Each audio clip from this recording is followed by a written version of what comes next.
Okay. பேங்கிங்கில் வந்து first என்ன பார்க்க போகிறோம் அப்படின்னா, பேங்க்னா என்ன, அதனோட மெக்கானிசம் என்ன அப்படின்னு சொல்லிட்டு இன்ட்ரடக்ஷன் பார்த்துட்டு, அதுக்கப்புறம் பேங்க் எப்படி எவால்வ் ஆச்சு அப்படின்றது வந்து இந்த வீடியோவில் பார்ப்போம்.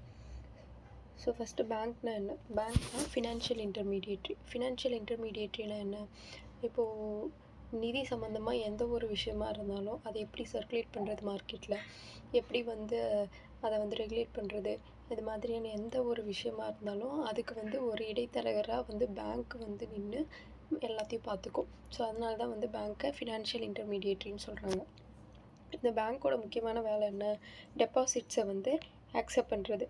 இந்த டெபாசிட்ஸை அக்செப்ட் பண்ணி என்ன பண்ணுவாங்க? ஃபஸ்ட்டு மொபிலைசேஷன் ஆஃப் டெபாசிட், அப்புறம் அண்டர்டேக்கிங் லெண்டிங். ஸோ இவங்கக்கிட்ட வந்து டெபாசிட் வந்து வைக்கிறாங்க மக்கள். அப்போ இந்த டெபாசிட்ஸை வந்து அவங்க அக்செப்ட் பண்ணுறாங்க. அக்செப்ட் பண்ண டெபாசிட்ஸை வந்து மொபிலைசேஷன் பண்ணுறாங்க, திரட்டுறாங்க.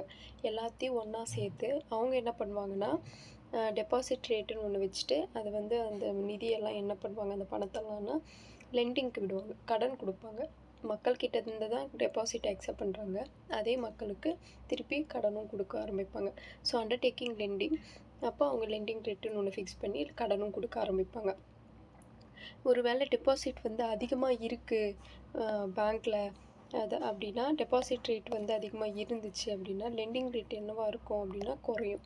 ஏன் அப்படின்னா, இப்போ டெபாசிட் ரேட் அதிகமாக இருக்கிறதுக்கு என்ன அர்த்தம்? நிறைய மக்கள் வந்து நிறைய பணத்தை போயிட்டு பேங்க்கில் டெபாசிட் பண்ணி வைக்கிறாங்க.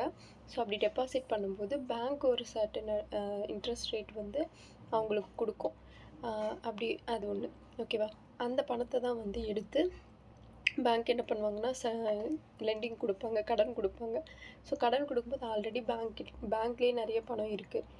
இவங்களுக்கு வந்து திரும்ப மக்கள்கிட்ட இருந்து திரும்ப வந்து இன்ட்ரெஸ்ட் மூலமாக பணத்தை வாங்கணும் அப்படின்ற அவசியம் இருக்காது. அதனால் என்ன பண்ணுவாங்க, இன்ட்ரெஸ்ட் ரேட்டை வந்து கம்மி பண்ணி லெண்டிங், அதாவது இந்த இடத்துல லெண்ட் பண்ணும்போது இன்ட்ரெஸ்ட் ரேட்டை வந்து கம்மி பண்ணி கொடுப்பாங்க. இதுதான் அதுக்கு மீனிங். ஸோ டெபாசிட்ஸை அக்செப்ட் பண்ணோம். அக்செப்ட் பண்ண டெபாசிட்ஸை வந்து டைம் டெபாசிட்டாகவும் டிமாண்ட் டெபாசிட்டாகவும் வச்சுக்கோம்.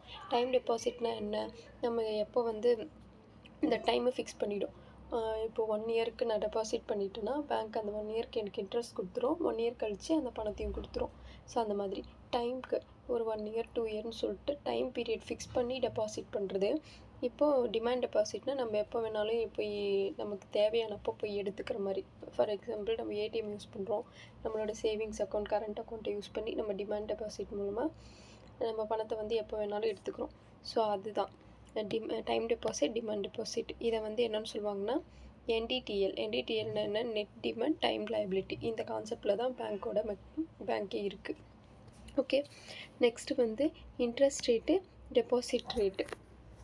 இந்த டெபாசிட் ரேட்னா என்னன்னு சொன்னால், மக்கள் வந்து டெபாசிட் பண்ணுற பணத்துக்கு பேங்க் கொடுக்குற இன்ட்ரெஸ்ட்டு. ஸோ அது வந்து ஆவரேஜ் காஸ்ட் ஆஃப் ஃபண்டுன்னு சொல்கிறாங்க. இது வந்து மக்கள், அதாவது ஆஃப்டர் ரிசீவிங் மணி, டெபாசிட் ரேட்டுன்றது வந்து மக்கள்கிட்டேருந்து டெபாசிட்டை ரிசீவ் பண்ண பின்னாடி அதை வந்து ஆவரேஜ் காஸ்ட் ஆஃப் ஃபண்டுன்னு சொல்லிட்டு சொல்கிறாங்க.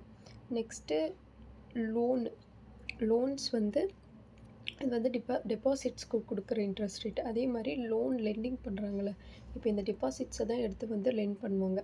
லெண்ட் பண்ணும்போது அந்த லெண்டிங்க்கு வந்து தனியாக ஒரு இன்ட்ரெஸ்ட் ரேட் ஃபிக்ஸ் பண்ணுவாங்க. அந்த இன்ட்ரெஸ்ட் ரேட்டை வந்து அந்த இன்ட்ரெஸ்ட் வருது இல்லையா, அது வந்து லோன், அதாவது பேங்க்குக்கு வந்து ஒரு அசெட் மாதிரி. அப்போ என்ன மீனிங்னா, லோன் கொடுத்தாலே பேங்க்குக்கு அது அசெட் தான். ஏன்னா ரிட்டர்ன்ஸ் வந்து இன்ட்ரெஸ்ட்டாக வந்து பேங்க்குக்கு வருது. அப்போது interest rate equal to lending rate இந்த இடத்துல. ஓகே. இதை வந்து திரும்ப இங்கே பாரு, ஆப்ரேஷ்னல் காஸ்ட் ப்ளஸ் ப்ராஃபிட்னு இருக்குது. வாட் இஸ் ஆப்ரேஷ்னல் காஸ்ட் அப்படின்னா, இப்போ பேங்க்குன்னு சொன்னேன்னா, பேங்க் கிட்ட டெபாசிட் போடுறாங்க. ஸோ டெபாசிட் போடுற மணி எல்லாம் பேங்க்கில் இருக்கும், சேர்த்து வச்சுருப்பாங்க. அதே சமயம் பேங்க் வந்து ஆல்ரெடி லெண்ட் பண்ணி ஒரு இன்ட்ரெஸ்ட் வாங்கி ப்ராஃபிட் பார்த்துருப்பாங்களே, அந்த மணியும் இருக்கும். ஸோ இது ரெண்டுத்தையும் சேர்த்து தான் வந்து என்ன பண்ணுவாங்க, திரும்ப லெண்டிங்க்கு விடுவாங்க. ஸோ இந்த ஆல்ரெடி டெபாசிட்டில் மக்கள் போட்ட மணி இருக்குல்ல, இது வந்து ஆப்ரேஷ்னல் காஸ்ட். இது எல்லாம் சேர்ந்து தான். ஸோ இது வந்து அவங்களோட ஆல்ரெடி இருக்கிற ப்ராஃபிட்டு ப்ளஸ்ஸு மக்களோட டெபாசிட் மணி இருக்குல்ல, இது தான் வந்து ஆப்ரேஷ்னல் காஸ்ட்டுன்றாங்க. ஆப்ரேஷ்னல் காஸ்ட்னால் என்ன? அதை வந்து திரும்ப வந்து லெண்டிங்க்கு விடுவாங்க. அதை வச்சு தான் இவங்க பண்ணவே எல்லாத்தையும் வந்து வேலை செய்ய போகிறாங்க. ஸோ அப்போ அது திரும்ப லெண்டிங்க்கு விடுவாங்க, திரும்ப இன்ட்ரெஸ்ட் வரும், திரும்ப பேங்க்குக்கு வந்து காசு வரும், அப்புறம் மக்களுக்கு இன்ட்ரெஸ்ட் கொடுப்பாங்க அந்த மாதிரி. ஸோ இந்த பணத்தை வச்சு தான் வந்து மொத்த ஆப்ரேஷனும் நடக்குது அப்படின்றது தான் இதுக்கு meaning. So operational cost plus profit. இந்த ஆப்ரேஷனல் காஸ்ட்டுன்றது வந்து interest rate equal to demand, அதாவது டெபாசிட் ரேட்டு. டெபாசிட் ரேட்னா மக்கள் போட்டு வச்ச பணத்தோட ரேட்டு. அப்புறம் ப்ராஃபிட்டுன்றது வந்து என்ன, லெண்டிங் ரேட்டில் வர இன்ட்ரெஸ்ட்டு. ஸோ இதுதான் வந்து ப்ராஃபிட். ஸோ இப்படி தான் இருக்குது. நெக்ஸ்ட்டு ஒரு சில நோட்ஸ் ரிலேட்டட் டு பேங்கிங் அப்படின்னு பார்த்தோம்னா, லெண்டிங் ரேட்டை விட டிமாண்ட் ரேட் வந்து கம்மியாக தான் இருக்கணும், லெண்டிங் ரேட் தான் அதிகமாக இருக்கணும். ஏன் அப்படின்னா, லெண்டிங் ரேட்னா என்னன்னு சொன்னேன், பேங்க் வந்து கடன் கொடுக்குறாங்க, கடன் கொடுக்கும்போது பேங்க்கு ஃபிக்ஸ் பண்ணுற இன்ட்ரெஸ்ட் ரேட்டு, அதாவது கடன் வாங்கினவங்க வந்து பேங்க்குக்கு கட்டணும் அந்த இன்ட்ரெஸ்ட்டை, அது லெண்டிங் ரேட்டு.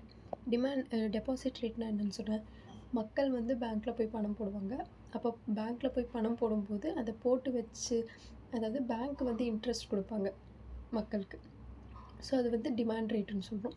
இப்போது இந்த இடத்துல பேங்க் தான் இன்டர்மீடியேட்டரியாக இந்த வேலை பார்க்குது. இப்போ நான் வந்து ஒரு வேலை செய்கிறேன் அப்படின்னா எனக்கு ப்ராஃபிட் இல்லாமல் நான் செய்ய மாட்டேன், அதே கான்செப்ட் தான். ஸோ அப்போ என்ன, லெண்டிங் ரேட் வந்து அதிகமாக வச்சாதான் பேங்க்குக்கு ப்ராஃபிட்டு. டெபாசிட் ரேட்டை வந்து இப்போ நீ என்கிட்ட வந்து சும்மா காசு கொடுத்து காசு கொடுங்க நான் வச்சுக்கிறேன், அதுக்கு நான் இன்ட்ரெஸ்ட்டும் அதிகமாக கொடுப்பேன்னா எனக்கு தான் லாஸ் அது. ஸோ அதனால டிமாண்ட் ரேட் எப்போவுமே, டெபாசிட் ரேட் எப்போவுமே கம்மியாக தான் இருக்கும், லெண்டிங் ரேட் வந்து அதிகமாக இருக்கும். டெபாசிட் ரேட்னா என்ன, மக்கள் வந்து பேங்க்கில் பணம் போடும்போது பேங்க் வந்து மக்களுக்கு கொடுக்குற இன்ட்ரெஸ்ட். ஸோ அந்த ரேட் வந்து கம்மியாக தான் இருக்கும். லெண்டிங் ரேட் வந்து என்ன, பேங்க்கில் வந்து அதாவது பேங்க் வந்து கடன் கொடுக்கும் மக்களுக்கு, கடனும் கொடுத்துரும், அவங்கக்கிட்ட வந்து மாதம் மாதம் இன்ட்ரெஸ்ட்டும் கலெக்ட் பண்ணும். அப்படி பண்ணும்போது அந்த இன்ட்ரெஸ்ட் யாருக்கு வரும், பேங்க்குக்கு வரும். அப்போ பேங்க்கு வந்து அதை ப்ராஃபிட்டாக பார்க்கும். ஸோ அப்படி ப்ராஃபிட்டாக பார்க்குறப்போ அதனோட இன்ட்ரெஸ்ட் ரேட்டுன்றது வந்து அதிகமாக தான் இருக்கும். அடுத்து ஸ்ப்ரெட் அப்படின்னா என்னென்னா, landing rate minus demand rate, அதாவது இந்த லோன் கொடுக்குறப்போ, மக்களுக்கு லோன் கொடுக்குறப்போ ஃபிக்ஸ் பண்ணுற இன்ட்ரெஸ்ட் ரேட்டும், அப்புறம் வந்து டெபாசிட் பண்ணுறப்போ மக்களுக்கு பேங்க் கொடுக்குற இன்ட்ரெஸ்ட் ரேட்டும் வந்து கழிக்கும்போது வர அமௌண்ட்டு தான் வந்து ஸ்ப்ரெட்டுன்னு சொல்லுவோம். அப்போது landing rate minus deposit rate அப்படின்றது வந்து ஸ்ப்ரெட்டுன்னு சொல்கிறோம். அப்புறம் எப்போவுமே வந்து டெபாசிட் ரேட்டும் லெண்டிங் ரேட்டும் வந்து ஒரே சேம் டைரக்ஷனில் தான் இருக்கும்னு சொல்கிறாங்க. அப்புறம் வந்து பேங்கிங் கேபிட்டல் வந்து இன்க்ரீஸ் ஆச்சுன்னா லெண்டிங் ரேட் வந்து டிக்ரீஸ் ஆகும். முன்னாடி இங்கே சொன்ன கான்செப்ட் தான், இந்த இடத்துல நான் சொன்னேன்ல. இப்போ பேங்க்கோட டெபாசிட் ரேட் வந்து பேங்க்கோட கேபிட்டல் வந்து இன்க்ரீஸ் ஆகுது. கேபிட்டல்னால் என்ன, பேங்க் கிட்ட இருக்கிற மூலதனம், அவங்க ஆல்ரெடி வச்சுருக்க அவங்களோட அசெட். ஸோ அவங்கக்கிட்ட இருக்கிற காசு அதிகமாக இருக்குது அப்படின்னும்போது பேங்க்குக்கு எக்ஸ்ட்ராவாக வெளியிலேருந்து காசு வேணுன்ற அளவுக்கு இருக்காது, தேவைப்படாது. அப்படி இருக்கும்போது என்ன பண்ணுவாங்க, எல்லாருக்கிட்டேயும் இந்த கம்மி இன்ட்ரெஸ்ட்டில் வந்து நான் லோன் தரேன், எடுத்துகிட்டு போங்க அப்படின்னு சொல்லிட்டு கொடுப்பாங்க. அது மாதிரி சர்க்குலேட் பண்ணுவாங்க. ஸோ அப்போ வந்து என்ன ஆகும்னா லெண்டிங் ரேட் கம்மியாகும். அதுவே பேங்க்கிட்ட கேபிட்டலே கம்மியாக இருக்குன்னா, என்கிட்ட கம்மியான அமௌண்ட் தான் இருக்குது, நான் அதிகமாக இன்ட்ரெஸ்ட் கொடுத்து லோன் கொடுப்பேன். ஸோ அந்த மாதிரி கான்செப்ட்.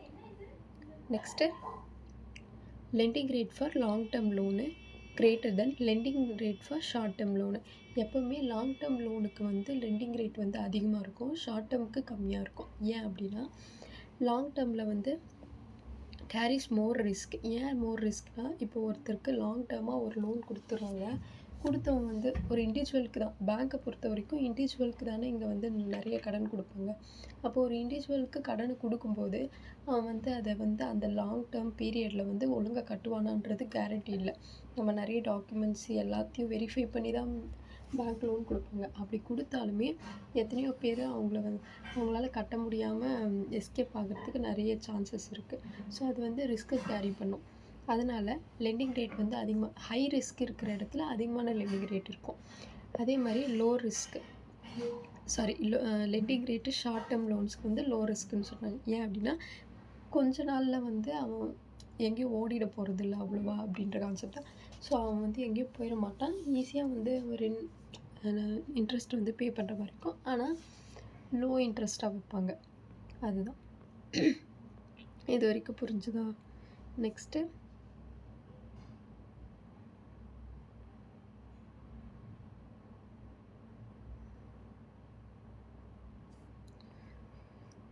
அது வரைக்கும் பேங்க்னா என்ன, அதில் எப்படியெல்லாம் வந்து லெண்டிங் டெபாசிட் நடக்குதுன்னு பார்த்தோம். இப்போ வந்து பேங்க்கோட கிளாசிஃபிகேஷன்ஸ் வந்து பார்க்கணும்.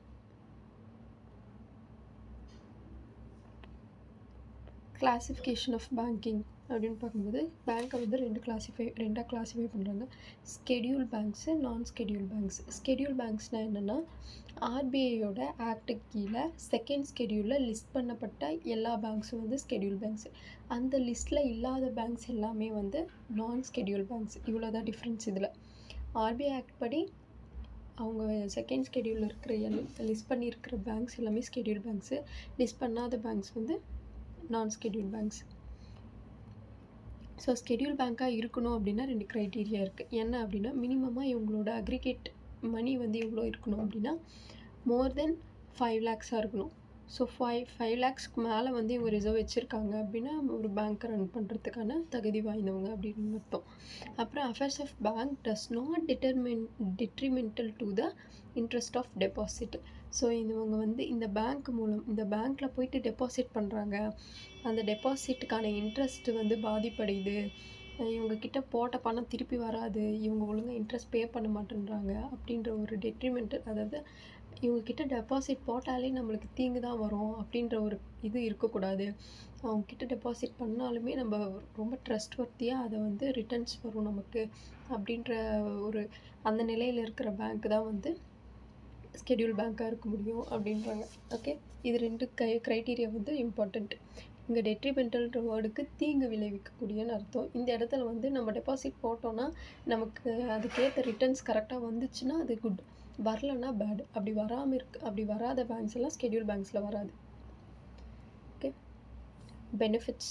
ஸோ இந்த ஸ்கெடியூல் பேங்க்ஸை பற்றி பார்த்தோம். ஸோ இந்த ஸ்கெடியூல் பேங்க்ஸாக இருக்கிறதுக்கான பெனிஃபிட் என்ன, அதனோட மற்ற ப்ருடென்ஷியல் நார்ம்ஸ் என்ன அப்படின்னு என்னோட பெனிஃபிட்ஸ்னால் access of liquidity adjustment facility இதெல்லாம் இருக்கும். அதில் என்னெல்லாம் வரும்னு சொல்லிட்டு நம்ம பேங்கிங்கில் படிக்கும்போது திரும்ப இன்னும் நல்லா டீட்டெயில்டாக படிப்போம். அதுக்கு கீழே என்ன மாதிரியான மெக்கானிசம்ஸ்லாம் வரும்.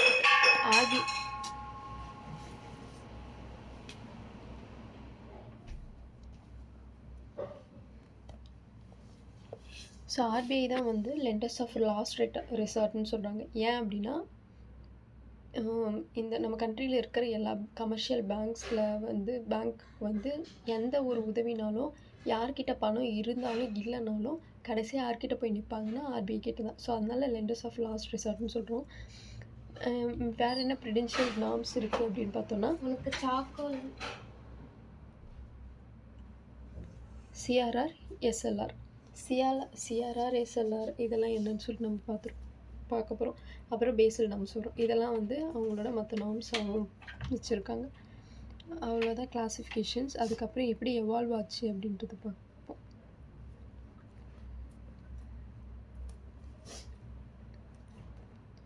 ஸோ அதுக்கடுத்து இப்போ நம்ம ஸ்கெடியூல் பேங்க்ஸு, நான் ஸ்கெடியூல் பேங்க்ஸ் பார்த்தோம் இல்லையா, அந்த மாதிரி கமர்ஷியல் பேங்க்னா என்ன, கோஆப்ரேட்டிவ் பேங்க்னா என்ன, இது 2மே ஸ்கெடியூல் பேங்க் தான். அந்த ஸ்கெடியூல் பேங்க்கில் ஸ்கெடியூல் கமர்ஷியல் பேங்க்னா என்ன, அதுக்கு கீழே என்ன மாதிரியான பேங்க்ஸ்லாம் வரும் அப்படின்னு பார்ப்போம். First commercial bank versus cooperative bank. Commercial bank வந்து எப்போவுமே ப்ராஃபிட் மோட்டிவில் இருக்கும். கடன் கொடுப்பாங்க, இன்ட்ரெஸ்ட் கலெக்ட் பண்ணுவாங்க, டெபாசிட் அக்செப்ட் பண்ணுவாங்க, இன்ட்ரெஸ்ட் பே பண்ணுவாங்க. இந்த மாதிரி கோஆப்ரேட்டிவ் பேங்க்ஸ் வந்து நான் ப்ராஃபிட் மோட்டிவில் இருக்கும். ஏன் இங்கே நான் ப்ராஃபிட், இவங்க ஒன்லி கடன் மட்டும்தான் எல்லோருக்கும் கொடுப்பாங்களா அப்படின்னா அப்படி கிடையாது. கம்மி இன்ட்ரெஸ்ட்டில் கடன் கொடுப்பாங்க. வல்னரபிள் சொசைட்டிக்கு ஏற்ற மாதிரியான கடன்களை வந்து அவங்க பார்த்து கொடுக்கறதுனால இது ப்ராஃபிட் இல்லாமல் இவங்க வந்து சர்வீஸ் மோட்டிவில் இருக்காங்கன்ற மாதிரியான மீனிங். ஓகே, ஸோ இந்த கோஆப்ரேட்டிவ் பேங்க்ஸுன்றது வந்து கோஆப்ரேட்டிவ் சொசைட்டி ப்ளஸ் பேங்க்கு, இது 2ம் சேர்ந்து ஒர்க் பண்ணுது. பேங்க்காகவும் இருக்குது, அதே சமயம் அவங்களுக்கு ஒரு சர்வீஸை கொடுக்கக்கூடிய ஒரு ஆர்கனைசேஷன் மாதிரியும் இது இருக்குது. அப்புறம் இந்த கமர்ஷியல் பேங்க்ஸில் ஷேர் ஹோல்டர்ஸை பொறுத்து தான் இவங்களோட ஓட்டிங் பர்ஃபார்மன்ஸ் இருக்கும். ஸோ அதிகமாக யார் ஷேர் வச்சுருக்காங்களோ அவங்களுக்கு அதிகமான ஓட்டிங் பர்ஃபார்மன்ஸ் இருக்கும். இது வந்து யூனிஃபார்மாக இருக்காது. ஆனால் கோஆப்ரேட்டிவ் பேங்க்ஸில் வந்து டெமோக்ராட்டிக் கண்ட்ரோலாக இருக்கும். ஒருத்தருக்கு ஒரு ஓட்டு தான் அப்படின்ற ஈக்குவல் ரேஷியோவில் அவங்க ஓட் பண்ணிப்பாங்க. அதாவது ஷேர் ஹோல்டிங் வச்சுப்பாங்க. அப்புறம் பேங்கிங் ரெகுலேஷன் ஆக்ட் வந்து 1949. பேங்கிங் ரெகுலேஷன் ஆக்ட் 1949 படி இந்த கமர்ஷியல் பேங்க்ஸ்லாம் வந்து அது கீழே லிஸ்ட் பண்ணியிருப்பாங்க. ஸோ அந்த ஸ்கெடியூல் கமர்ஷியல் பேங்க்ஸ் அப்படின்னு சொல்லிட்டு பார்க்கும்போது என்ன மாதிரியான பேங்க்ஸ்லாம் வருதுன்னா, பப்ளிக் செக்டர் பேங்க்கு, அப்புறம் வந்து ப்ரைவேட் பேங்க்கு, இன்க்ளூடிங் ஃபாரின் பேங்க்ஸ் கூட இந்த ப்ரைவேட் பேங்க்ஸில் இந்த ஸ்கெடியூல் கமர்ஷியல் பேங்க்ஸில் லிஸ்ட் பண்ணியிருப்பாங்க. அப்புறம் வந்து ஸ்மால் ஃபினான்ஷியல் பேங்க்கு, பேமெண்ட் பேங்க்கு, ஆர்ஆர்பி, இது எல்லாமே வந்து ஸ்கெடியூல் கமர்ஷியல் பேங்க்ஸில் வந்துடும். இதுதான் வந்து ஸ்கெடியூல் கமர்ஷியல் பேங்க்ஸு. ஸோ அடுத்து வந்து கோஆப்ரேட்டிவ் பேங்க்ஸை பார்த்தோம். கோஆப்ரேட்டிவ் பேங்க்ஸ்னால் என்னென்னு பார்த்தோம். இது வந்து no profit motive. So profit மோட்டிவில் இருக்காது, ரொம்ப டெமோக்ராட்டிக்காக இருக்கும். அதாவது ஓட்டிங் சிஸ்டமில். அப்புறம் வந்து இது ஸ்டேட் லிஸ்ட், அதாவது கோஆப்ரேட்டிவ் சொசைட்டி வந்து பேங்க்காகவும் இருக்குது அண்ட் கோஆப்ரேட்டிவ் சொசைட்டியாகவும் இருக்குது. இது வந்து இந்த கோஆப்ரேட்டிவ் சொசைட்டி ரிலேட்டடான விஷயத்தை வந்து ஸ்டேட் லிஸ்ட்டில் வச்சுருப்பாங்க, அதனால் ஸ்டேட்டில் டீல் பண்ணியிருக்கோம். ஆனால் பேங்க்குன்னு வரும்போது இது வந்து சென்ட்ரல் லிஸ்ட்டில் இருக்கும்.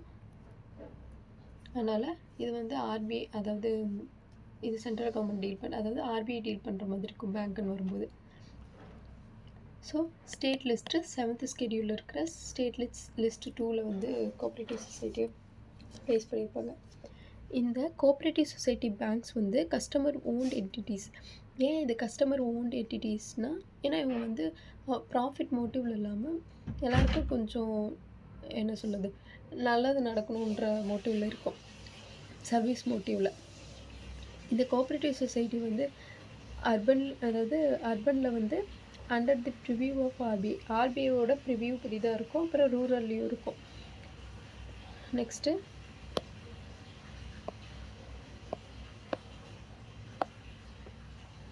இந்த கோஆப்ரேட்டிவ் சொசைட்டியில்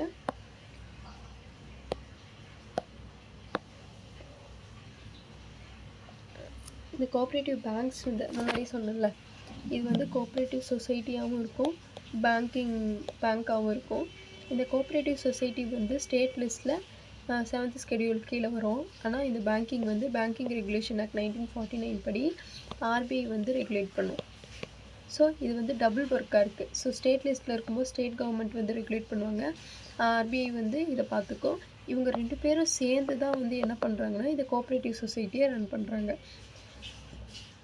ஸோ இது வந்து ஒரு டுவெல் ரெகுலேஷன் சொல்கிறாங்க. அதனால் கேட்பாங்க, தெரியணும் எது வந்து டுவெல் ரெகுலேஷனாக இருக்குது, கமர்ஷியல் பேங்க்ஸா, ஸ்கெடியூல் பேங்க், அதாவது கோஆப்ரேட்டிவ் சொசைட்டிஸா அப்படின்னு, சொசைட்டி பேங்க்ஸா அப்படின்னு கேட்டால் கோஆப்ரேட்டிவ் சொசைட்டி பேங்க்ஸ். ஏன் அப்படின்னா கோஆப்ரேட்டிவாகவும் இருக்குது அண்டு பேங்க்காகவும் வேலை செய்யுது. பேங்க்கை வந்து ஆர்பிஐ பார்த்துக்குது, கோஆப்ரேட்டிவ்னு வரும்போது ஸ்டேட் பார்த்துக்கும், ஸ்டேட் கவர்மெண்ட் பார்த்துக்கும். ஸோ இவங்க 2 பேரும் சேர்ந்து இதை வந்து ரன் பண்ணுறதுனால இது கோஆப்ரேட்டிவ் பேங்க்குன்னு சொல்கிறோம்.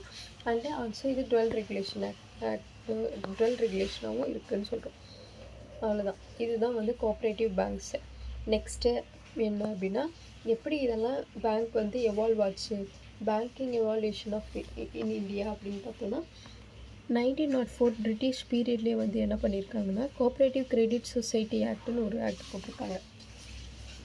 அதுக்கடுத்து 1935 வந்து எஸ்டாப்ளிஷ்மெண்ட் ஆஃப் ஆர்பிஐ வந்து எஸ்டாப்ளிஷ் பண்ணியிருப்பாங்க. ஆர்பிஐ ஆக்ட் 1934 போட்டிருப்பாங்க.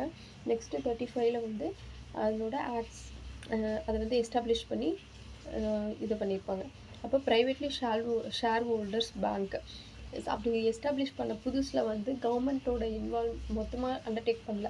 ஸோ அப்போ வந்து ப்ரைவேட் தான் வந்து நிறைய ஷேர் ஹோல்டிங் வச்சுருந்தாங்க. ஸோ அதனால் ப்ரைவேட்லி ஷேர் ஹோல்ட் பேங்க்னு இதை சொன்னாங்க. இது வந்து ஹில்டன் யங் கமிஷன் வந்து கொண்டு வந்திருப்பாங்க. நெக்ஸ்ட்டு 1949 என்ன பண்ணியிருப்பாங்கன்னா, இந்த பேங்க்ஸ்லாம் வந்து நேஷ்னலைசேஷன் பண்ணணும் அப்படின்னு சொல்லியிருப்பாங்க. Own by government. நேஷ்னலைசேஷன்னா தேசியமயமாக்கப்பட்டுச்சுன்னா இங்கே ப்ரைவேட்டோட வேலை குறையும், அப்போ கவர்மெண்ட் வந்து அதை வந்து ரன் பண்ண ஆரம்பிக்கும். ஸோ அந்த கான்செப்டை வந்து 1949 வந்து கொண்டு வந்துட்டாங்க. அப்புறம் வந்து எப்போ இதை வந்து நடைமுறைப்படுத்துனாங்க அப்படின்னா,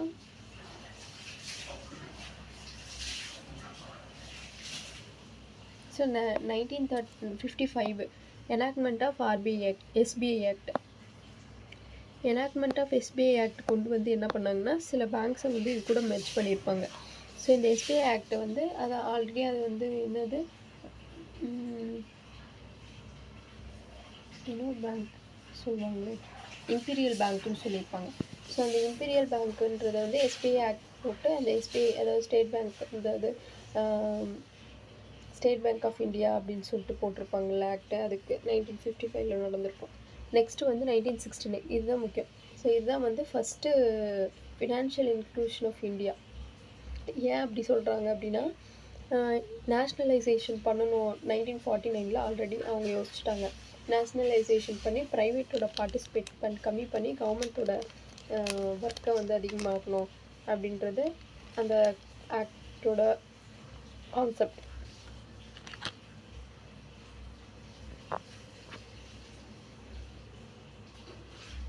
அதுபடி 1969 வந்து நேஷ்னலைசேஷன் ஆஃப் 14 மேஜர் பேங்க்ஸ், 14 பெரிய பேங்க்ஸை வந்து நேஷ்னலைசேஷன் பண்ணிடுறாங்க. அப்புறம் ப்ளஸ் லீட் பேங்க் ஸ்கீமை கொண்டு வராங்க. இது வந்து காட்கில் குரூப்போட ரெக்கமெண்டேஷன் படி நடக்கும். அப்போது நேஷ்னலைசேஷன் 14 பேங்க்கை பண்ணுறது மூலமாக என்ன ஆகுது அப்படின்னா, expansionary space in the banking system. So பேங்க்கை வந்து நேஷ்னலைசேஷன் பண்ணும்போது மக்கள்கிட்ட கொஞ்சம் ஈஸியாக போய் ரீச் ஆகும் அப்படின்றது. எக்ஸ்பான்ஷனரி பண்ணுறாங்க. நம்ம எக்ஸ்பான்ஷனரி கான்ட்ராக்ஷனரி என்ற கான்செப்ட்லாம் ஆல்ரெடி பார்த்துருப்போம். எக்ஸ்பான்ஷனரினா கொஞ்சம் என்ன சொல்கிறது, மக்களுக்கு போய் ஈஸியாக சேர்ற மாதிரி கொண்டு போகிறது. அப்புறம் 1:3 பிரான்ச்சஸில் வந்து கொடுத்துருப்பாங்க. 1:3 பிரான்ச் அப்படின்னா என்னென்னா, அர்பனில் ஒரு பேங்க்கும் ரூரலில்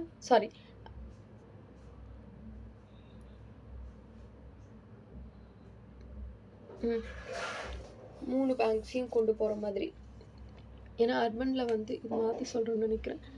அர்பனில் வந்து 3 பேங்க்கு, ரூரலில் ஒரு பேங்க்கா என்னென்னு இது நான் அப்புறம் பார்த்து சொல்கிறேன். ஸோ அந்த மாதிரி 1:3 ரேஷியோவில் வந்து பிரான்ச்சஸை வந்து வச்சுருப்பாங்க. இது first major step for financial inclusion. So national அதாவது கவர்மெண்ட் கையில் வரும்போது தான் எல்லா மக்களுக்கும், ஏன்னா ப்ரைவேட்னா அவன் எப்படி வேணால் ஃபிக்ஸ் பண்ணி எங்கே வேணால் வச்சுக்கலாம். ஆனால் கவர்மெண்ட்னு வரும்போது எல்லா மக்களுக்கும் போய் சேரணுன்ற மோட்டிவில் பண்ணுவாங்க. ஸோ ஃபினான்ஷியல் இன்க்ளூஷன் இங்கே நடக்குது. அடுத்து லீட் பேங்க் ஸ்கீம் சொன்னேன். இந்த லீட் பேங்க் ஸ்கீம் வந்து அப்படின்னா என்ன அப்படின்னா, coordinator for the particular geographical area. Lead bank அதில் இருக்குது. லீடுனா வந்து ஹெட்டாக இருந்து வழி நடத்துகிற மாதிரி. So coordination for particular geographical area. ஒரு ஜியாகிரபிக்கல் ஏரியாவில் ஒரு பேங்க் இருக்கும், லீட் பேங்க்னு. அந்த லீட் பேங்க் தான் அங்கே இருக்கிற எல்லா பேங்க்ஸையும் வந்து வழி நடத்தும். என்ன மாதிரியான ரேட் வந்து இன்ட்ரெஸ்ட் ரேட் ஃபிக்ஸ் பண்ணணும், எப்படி டெபாசிட்ஸ் அக்செப்ட் பண்ணணும், அந்த மாதிரி அவங்களுக்கு வந்து இன்ஸ்ட்ரக்ஷன்ஸ் கொடுத்து அதை வந்து லீட் பண்ணுற பேங்க்ஸை வந்து லீட் பேங்க்னு சொல்லுவோம். எல்லா டிஸ்ட்ரிக்ட்க்கும் ஒரு லீட் பேங்க் இருக்கும்.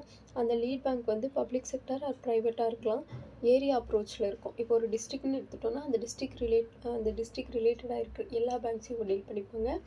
அடுத்தது சர்வீஸ் ஏரியா அப்ரோச். இதை தான் வந்து சர்வீஸ் ஏரியா அப்ரோச்னு சொல்கிறோம். அந்த ஏரியாவில் அந்த பேங்கிங் சர்வீஸ் வந்து ஒழுங்காக இருக்கணும், அதை லீட் பண்ணுறது எங்களோட வேலை. அதுதான் லீட் பேங்க் ஸ்கீம். இது காட்கில் குரூப் வந்து கொண்டு வந்திருப்பாங்க. அடுத்து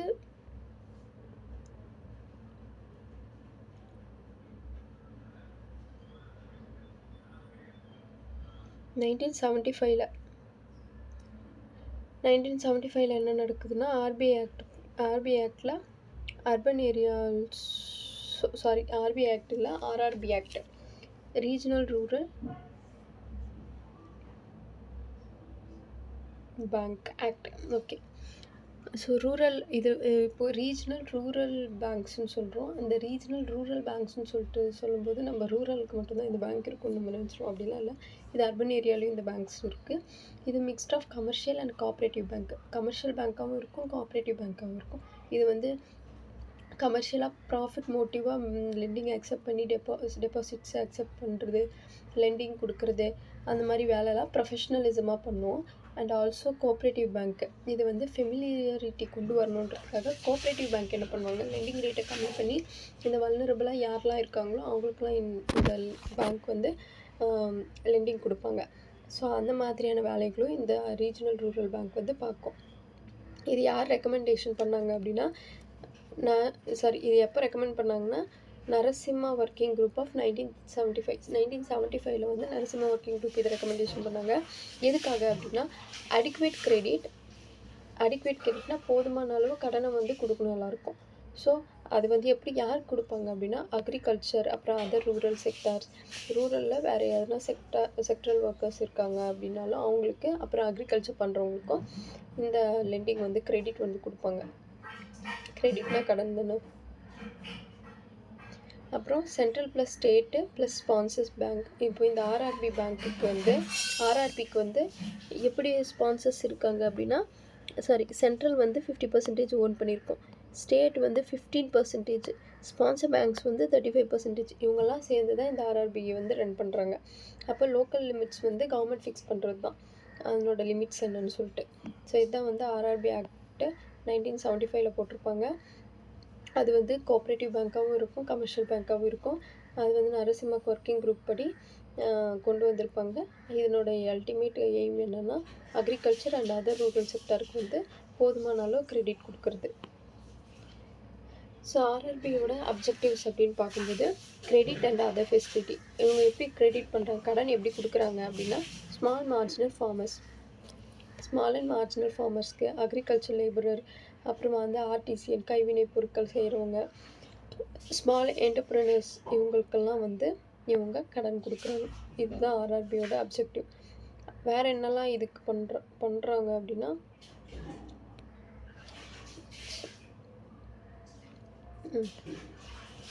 இன்க்ரீஸ் ரூரல் எம்ப்ளாய்மெண்ட் ஜென்ரேஷன். அதாவது ரூரலில் இருக்கிற மக்களுக்கு வந்து கடனை கொடுத்து ஒரு இனிஷியல் அமௌண்ட்டாக கொடுத்து லோன் கொடுத்து ஏதாச்சும் ஒரு தொழில் பண்ணுங்கள் அப்படின்னு சொல்லிட்டு அவங்கள வேலைக்கு செய்ய முற்படுத்துகிறாங்க. அப்புறம் வந்து 75% ஆஃப் ப்ரியாரிட்டி செக்டார் லெண்டிங். இவங்க இந்த ப்ரியாரிட்டி செக்டார் லெண்டிங்னா என்னென்னலாம் பின்னாடி பார்ப்போம்னு நினைக்கிறேன். ஸோ அந்த ப்ரியாரிட்டி செக்டார் லெண்டிங்க்கு மட்டுமே 75% வந்து லோன் கொடுத்து அவங்க வந்து என்ன சொல்கிறது அந்த மக்களுக்கு வந்து ஹெல்ப் பண்ணுறாங்க ஃபினான்ஷியலாக. நெக்ஸ்ட்டு 1980 வந்து நேஷ்னலைசேஷன் ஆஃப் 6 மேஜர் பேங்க்ஸ் வந்து இருக்குது. அதுக்கு முன்னாடி என்ன பார்த்தோம், 1969 வந்து 14 பேங்க்ஸை வந்து நேஷ்னலைசேஷன் பண்ணாங்க. அப்புறம் அதுக்கடுத்து 6 மேஜர் பேங்க்ஸை வந்து திரும்ப நேஷ்னலைசேஷன் பண்ணுறாங்க.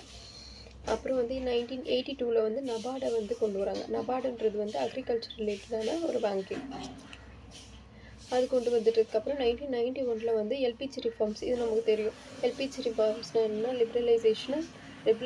லிப்ரலைசேஷன், அப்புறம் இன்னொன்று என்ன,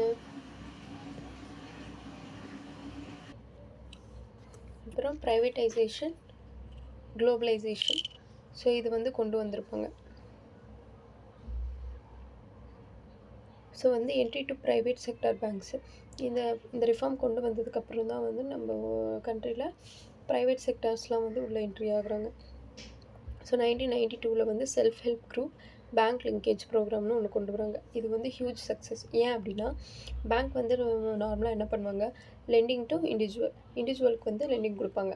ஸோ அந்த இண்டிவிஜுவலோட பொறுப்பு தான் மொத்தம். அவன் கடன் வாங்கிட்டு அவன் இன்ட்ரெஸ்ட் பே பண்ணுறதுலேருந்து திரும்பி அந்த வாங்கின கடனை வந்து திருப்பி அசலும் வட்டியுமா செலுத்துறதுலேருந்து மொத்த பொறுப்பு அவனோடது. ஸோ இது வந்து சம்டைம்ஸ் வந்து அவனால் முடியாமல் போகலாம், அவனால் கட்ட முடியாமல் போகலாம், எங்கேனாச்சும் அங்கே எஸ்கேப் ஆகலாம். ஸோ அந்த இடத்துல வந்து இந்த என்பிஎஸ் வந்து அதிகமாகுது. அதாவது என்பிஎஸ்னால் என்ன, நான் பர்ஃபார்மிங் அசெட். இது வந்து அதிகமாகுது. ஸோ இதெல்லாம் தடுக்கணும் அப்படின்றதுக்காக என்ன பண்ணுறாங்கன்னா செல்ஃப் ஹெல்ப் குரூப்ஸ் இருக்காங்கல்ல, சுய உதவி குழுக்கள், இதெல்லாம் வந்து இந்த ரூரல் ஏரியாஸில் இந்த விமன் குரூப்ஸ்லாம் இருக்கும். ஸோ அந்த மாதிரி குரூப்புக்காக பார்த்து கடன் கொடுக்க ஆரம்பிக்கிறாங்க. அந்த குரூப்பில் ஒரு 10 பேர் சேர்ந்து ஒரு குழு ஆரம்பிக்கிறாங்க அப்படின்னா அந்த குழுக்கு வந்து கடன் கொடுக்கும்போது அந்த கடன் மொத்தமாக திருப்பி கட்ட வேண்டியது அந்த குழுவோட ரெஸ்பான்சிபிலிட்டி ஆகிடுது. ஸோ இங்கே வந்து கூட்டு பொறுப்பு வந்துடுது. அப்படி இருக்கும்போது என்ன பண்ணுவாங்கன்னா அவங்க வந்து கடனை எப்படியாச்சும் கட்டணும் அப்படின்றதுல தான் குறிக்கோளாக இருப்பாங்க. அது எப்படின்னா இப்போ ஒரு அமௌண்ட்டை வந்து அந்த குரூப்புக்கு கொடுக்குறாங்க, அந்த குரூப்பில் இருக்க 10 பேரும் அதை பிரித்து எடுப்பாங்க. அந்த 10 பேரோட ரெஸ்பான்சிபிலிட்டி அந்த கடனை கட்டுறது. அப்படின்னும்போது அந்த 10 பேருக்கு இண்டிவிஜுவலாக பார்க்கும்போது அவங்களுக்கு கம்மி இன்ட்ரெஸ்ட் விற்று கம்மி அமௌண்ட் போய் சேரும். ஸோ அப்படி பார்க்கும்போது அவங்க ஈஸியாக அவங்களால பே பண்ண முடியும் அப்படின்ற கான்செப்ட் தான். ஸோ அப்போ லோனை வந்து செல்ஃப் ஹெல்ப் குரூப் கொடுக்குறாங்க. இந்த செல்ஃப் ஹெல்ப் குரூப் மெம்பர்ஸ் வந்து 8 to 10 மெம்பர்ஸ் இருப்பாங்க. மோஸ்ட்லி உமன் தான் இருப்பாங்க. ஸோ அவங்களோட சேவிங்ஸை வந்து அவங்க போல் பண்ணி வச்சுருப்பாங்க. அப்புறம் இதில் வந்து no collateral, poor credit worthiness, அப்புறம் வந்து இல்லிட்ரஸி பீப்புளாக இருப்பாங்க இவங்க. ஸோ இதெல்லாம் இருக்கும். ஆனால் அவங்களுக்கு வந்து ட்ரைனிங் கொடுத்து எப்படி இதை வந்து கொண்டு போகணும், மேனேஜ் பண்ணணுன்றதையும் ட்ரைனிங்கும் கொடுத்துருவாங்க. ஸோ இதுதான் இதனோட கான்செப்ட். ஸோ இது வந்து ஹையர் ரெஸ்பான்சிபிலிட்டி இருக்கும். இண்டிவிஜுவலுக்கான ஹையர் குரூப் ரெஸ்பான்சிபிலிட்டியாக இருக்குமே தவிர இண்டிவிஜுவல் ரெஸ்பான்சிபிலிட்டி இல்லை. ஸோ இவங்க வந்து ப்ரெஷரை வந்து எல்லோரும் ஷேர் பண்ணி எல்லாருமே கட்டுற மாதிரி இருக்கும். அப்போ ஈஸியாக அவங்களால பே பண்ணி முடிக்க முடியும். இது வந்து பேங்க்குக்கும் பெனிஃபிட் தான். ஸோ இதுதான் இதனோட கான்செப்ட். நெக்ஸ்ட்டு நிக்கெட்மோர் கமிட்டி 2015 ஒன்று கொண்டு வராங்க. இது எதுக்குன்னா ஸ்மால் ஃபினான்ஷியல் பேங்க்ஸ்க்காக. ஸோ இந்த small financial banks versus payment bank பார்ப்போம். ஸ்மால் ஃபினான்ஷியல் பேங்க் அப்படின்றது வந்து என்ன அப்படின்னா,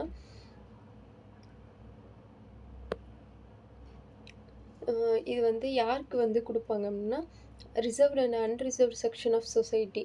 ஸோ கொஞ்சம் வல்னரபுளாக இருக்கிற பீப்புள்ஸ்க்கு வந்து சின்ன சின்ன லோன்ஸ் கொடுத்து அவங்களுக்கு வந்து ஏதாச்சும் பிஸ்னஸ் ஸ்டார்ட் பண்ணுறதுக்கு ஹெல்ப் பண்ணுறது. ஸோ பேமெண்ட் பேங்க்ஸ் அப்படின்றவங்க வந்து provision of saving account and transfer service to the migrant labourer.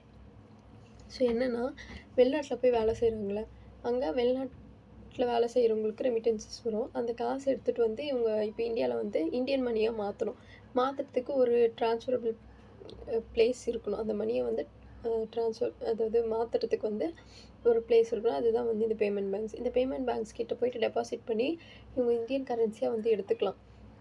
So அதுதான் பேமெண்ட் பேங்க்ஸ்ன்றது. இவங்க வந்து லெண்டிங்லாம் கொடுக்க மாட்டாங்க. ஒன்லி டெபாசிட்ஸை அக்செப்ட் பண்ணி அவங்களுக்கு அந்த மணியை வந்து மாற்றி கொடுப்பாங்க. அதுதான் இந்த பேமெண்ட் பேங்க்கோட வேலை. அப்புறம் வந்து activity accept deposit. So small financial bank வந்து என்ன பண்ணும் அப்படின்னா, டெபாசிட்ஸ் அக்செப்ட் பண்ணும். டிமாண்ட் டெபாசிட்டையும் டைம் டெபாசிட் ரெண்டுமே அக்செப்ட் பண்ணும். அப்புறம் அண்டர்டேக் லெண்டிங்கை வந்து கொடுக்கும் ஸ்மால் ஃபினான்ஷியல் பேங்க். ஆனால் பேமெண்ட் பேங்க்ஸ் என்ன பண்ணும் அப்படின்னா, ஒன்லி அக்செப்ட் டெபாசிட்ஸ். இவங்க லெண்டிங்லாம் கொடுக்க மாட்டாங்க. ஏன் லெண்டிங் கொடுக்க மாட்டாங்கன்னா, அவனே வந்து வெளிநாட்டிலேருந்து கொண்டு வர பணத்தை டெபாசிட் பண்ணி அதை வந்து மாற்றி எடுத்துக்க போகிறோம். அதுக்கு லெண்டிங்லாம் கொடுக்கணுன்றது இல்லை. அண்டு அதில் வந்து டிமாண்ட் டெபாசிட் இருக்கும். எப்போ வேணாலும் அவங்க பணத்தை எடுத்துக்கிற மாதிரி. அப்புறம் இதில் வந்து ஸ்மால் ஃபினான்ஷியல் பேங்க்கில் வந்து both debit card and credit card இருக்கும். இதில் வந்து டெபிட் கார்டு இருக்கும், ஆனால் கிரெடிட் கார்டு இருக்காது. கிரெடிட் கார்டுன்றது என்ன, கடன் கொடுக்கறதுக்கு கார்டு. ஸோ அந்த கடன் தான் இவங்க தான் லெண்டே பண்ணலையா, அப்போ எப்படி கிரெடிட் கார்டு இருக்கும். ஸோ அதுதான் பேமெண்ட் பேங்க்கு, ஸ்மால் ஃபினான்ஷியல் பேங்க்கு டிஃப்ரென்சஸ். நெக்ஸ்ட்டு நியூ பேங்க்ஸ்ன்றது வந்து இட் இஸ் அ டிஜிட்டல் பேங்க்கு நோ பிரான்ச்சஸ். இதுக்கு எந்த ஒரு பிரான்ச்சஸும் எங்கேயும் கிடையாது. இது ஒன்லி ஆன்லைன் மோடில் தான் இருக்கும். அப்போ not having independent bank licence for the own. இதுக்கு வந்து எந்த ஒரு இண்டிபெண்ட் லைசன்ஸும் கிடையாது. ஏன் இது கொண்டு வந்தாங்க, என்ன ரீசன்னா, RBI does not give licence to the entities who are 100% on digital. So என்னென்னா, RBI வந்து ஆன்லைனில் இருக்கிற பேங்க்குக்கு வந்து 100% ஆன்லைனில் இருக்கிற பேங்க்ஸ்க்கு, ஆன்லைன் மூலமாக பேங்க் நடத்துகிற எந்த ஒரு பேங்க்குக்குமே வந்து லைசன்ஸ் வந்து RBI கொடுக்க மாட்டாங்க. இதனோட மோட்டிவ் என்னென்னா, ஆன்லைன் மூலமாக எப்படி பேங்கிங் சர்வீஸ் வந்து எல்லாருக்கும் ரீச் பண்ண வைக்கிறது. அதனால தான் நியூ பேங்க்ஸ் வந்து கொண்டு வந்திருக்காங்க. அதே மாதிரி டிஜிட்டல் பேங்கிங் யூனிட்ஸும் இருக்குது. 2022 வந்து கொண்டு வந்திருக்காங்க. இது என்ன அப்படின்னா, இப்போதைக்கு 75 டிஜிட்டல் பேங்கிங் யூனிட்ஸ் இருக்குது. அப்போது specialised fix point business unit. இது எதுக்காக அப்படின்னா, இதுவும் அதே கான்செப்ட் தான். Reach every nook and corner of the country, all states and union territories and ஸ்டேட்ஸில் இருக்கிற லுக் அண்ட் கார்னர் எல்லாருக்குமே வந்து டிஜிட்டலைஸ்ட் ஆகி அவங்க வந்து இந்த டிஜிட்டல் மூலமாக பேங்கிங் சர்வீஸை வந்து பெனிஃபிட் பண்ணணும் அப்படின்றது தான் இதனோட நோக்கம். அப்போது providing digital banking service totally பேப்பர்லெஸ்ஸாக இருக்கும். இது 24/7 வந்து கேஷ் டெபாசிட் அண்ட் வித்ராவல் இது மூலமாக பண்ணிக்கலாம். இதுதான் வந்து இந்த டிஜிட்டல் பேங்கிங்கோட கான்செப்ட். இது வரைக்கும் வந்து பேங்க் எவால்யூஷன் முடிச்சு. இதுக்கப்புறம் வந்து செகண்ட் வீடியோவில் நீ இதை கொடுப்பேன்.